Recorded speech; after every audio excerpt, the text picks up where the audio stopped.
This video is by Straight Goods News. SGNews.ca. We were obviously surprised to find out that the Conservatives are now using taxpayers' money to produce and distribute some of the negative attack ads that previously at least they had the decency to allow the Conservative Party to pay for.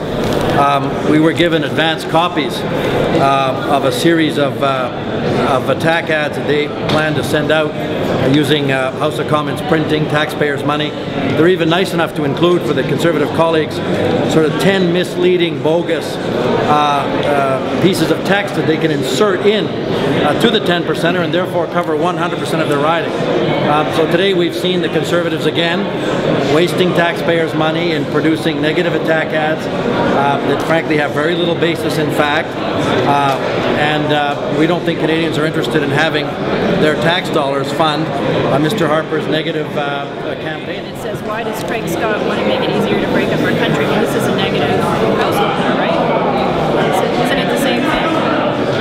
Again, in the text of that particular ad, we have sent out, it's not an ad to be correct, it's a 10%er. We have sent out... What's the difference though? This is negative, right? This well, is negative. It's negative on the irresponsible policy of the NDP.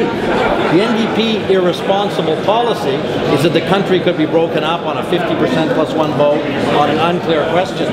We find it extremely irresponsible, the substance of the NDP's view on things like the Clarity Act and the eventual possibility of another referendum in Quebec. We didn't run a negative household attacking a person and the experience of Mr. Scott or Mr. Scott's person. What we attack is a substantive disagreement we have with the NDP over something as important as the constitutional unity of the country. Why does Craig Scott want to make it easier to break up our country? And that's a very interesting question. I know, but I'd like to. It's almost as personal as Trudeau. No, I don't know Mr. Scott's background. If I had written a 10%er to say that why does Mr. Scott pretend to be an effective parliamentarian when he only worked perhaps as a camp counselor, or when he may have taught bungee jumping, or where he once went river rafting in the state of Maine, that would have been a personal attack on Mr. Scott.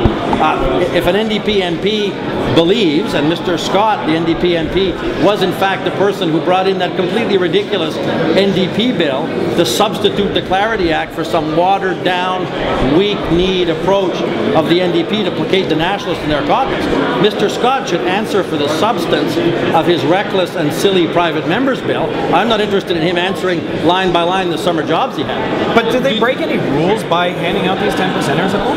Well, if there's no rule that says you shouldn't use taxpayers' resources to distribute partisan attack ads, then we need to change the rules.